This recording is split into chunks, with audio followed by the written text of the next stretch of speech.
Hai, Assalamualaikum. Bersama saya lagi, Teacher Rin.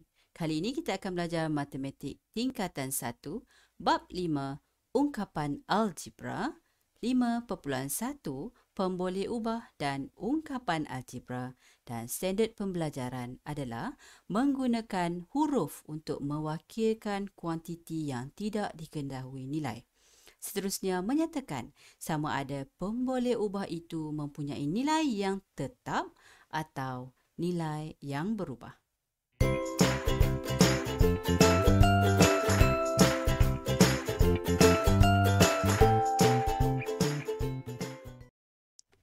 Baik, di sini ada 3 rakan yang sedang berbincang.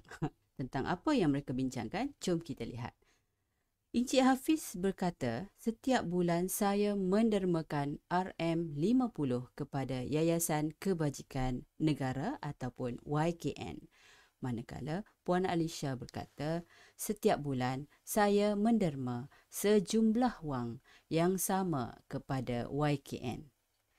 Encik Hazri pula mengatakan wang derma saya kepada YKN pada setiap bulan bergantung kepada keuntungan yang diperoleh oleh kedainya. Okey, jom kita lihat. Berdasarkan situasi di atas, kita dapat mengetahui jumlah wang yang didermakan oleh Encik Hafiz iaitu RM50. Walau bagaimanapun, kita tidak mengetahui jumlah wang yang didermakan oleh Puan Alisha dan Encik Hazri. Jumlah wang derma Puan Alisha dan Encik Hazri merupakan kuantiti yang tidak diketahui nilainya.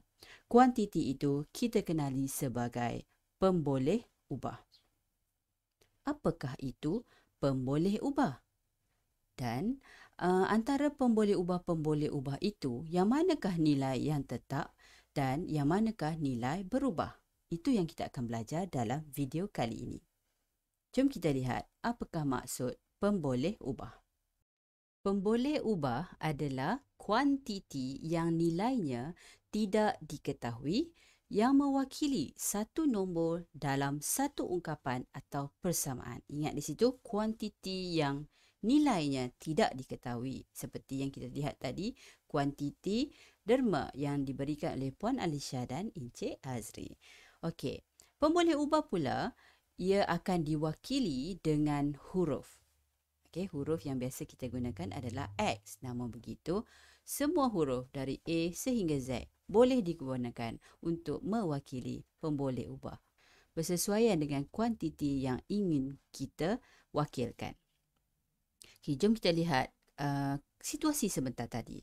Okay, setiap bulan Puan Alisha menderma RM_X kerana kita tidak tahu berapa yang didermakan oleh Puan Alisha. Dan Encik Hazri menderma RM_Y kerana kita juga tidak tahu berapa yang didermakan oleh Encik Hazri kepada Yayasan Kebajikan Negara. Maka kita gantikan nilai-nilai yang kita tidak ketahui itu dengan nilai X dan Y. Maka pemboleh ubah dalam situasi ini adalah X dan Y. Bagaimana pula dengan kedua-dua jenis pemboleh ubah itu? Yang mana satu bersifat tetap, yang mana satu bersifat berubah ataupun nilai yang berubah. Okey, suatu pemboleh ubah mempunyai nilai yang tetap jika kuantiti yang diwakili sentiasa tetap pada sebarang masa. Jadi, dalam situasi sebentar tadi, nilai yang tetap adalah nilai yang diberikan oleh Puan Alisha kerana Puan Alisha menyatakan bahawa dia mendermakan sejumlah yang sama setiap bulan. Okey. Dan suatu pemboleh ubah mempunyai nilai yang berubah jika kuantiti yang diwakili berubah mengikut masa. Ini adalah diwakili oleh jumlah derma yang diberikan oleh Encik Hazri yang berubah mengikut keadaan kedainya. Okey. Dalam dua jenis nilai ini iaitu nilai tetap dan berubah, ada juga dalam keadaan situasi seharian kita. Ini cikgu tunjukkan dua contoh. Okay, contohnya, nilai yang tetap bilangan warna pelangi. Kita tahu warna pelangi ada 7. Sehingga bila-bila pun tetap juga ada 7. Okay, jadi itu adalah nilai yang tetap. Bilangan warna pelangi ada 7. Begitu juga dengan bilangan hari dalam seminggu. Kebetulan sama 7. Okay. Jadi bilangan hari dalam seminggu tetap 7. Tidak akan berubah. Untuk satu pemboleh ubah yang mempunyai nilai yang berubah dalam situasi seharian kita, cikgu bagi di sini suhu di Bukit Larut berubah mengikut keadaan dan bilangan jangkitan harian COVID-19 di Malaysia. Kita tahu ia juga berubah-ubah mengikut hari. Betul? Jadi itulah contoh-contoh terdekat. Bagaimana kita hendak menentukan sama ada nilai itu adalah nilai tetap atau nilai berubah. Jom kita lihat contoh.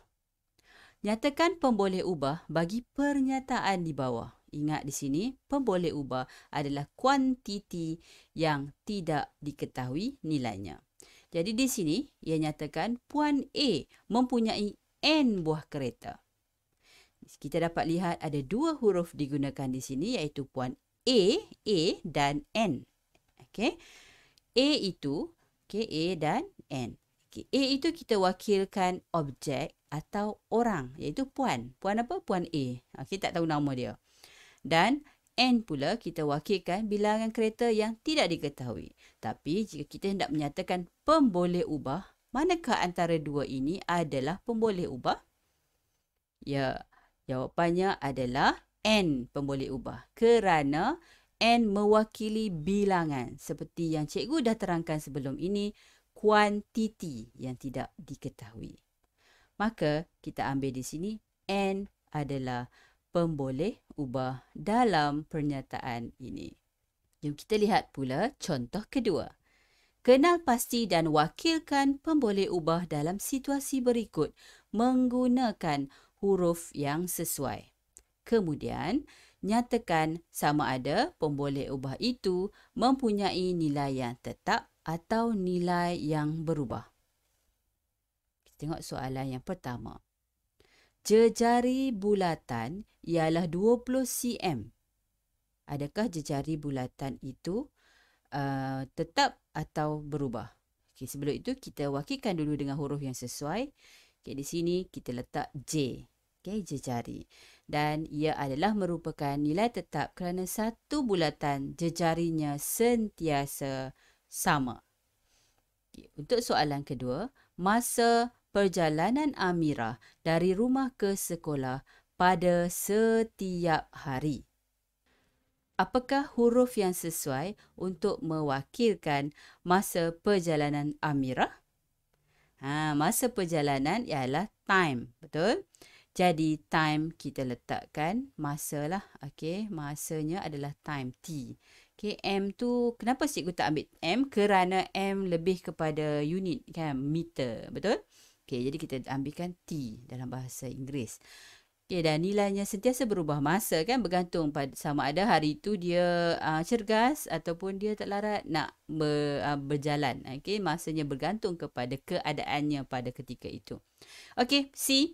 Soalannya, jarak di antara rumah Adila dengan sekolah. Jarak. Adakah jarak sentiasa berubah-ubah?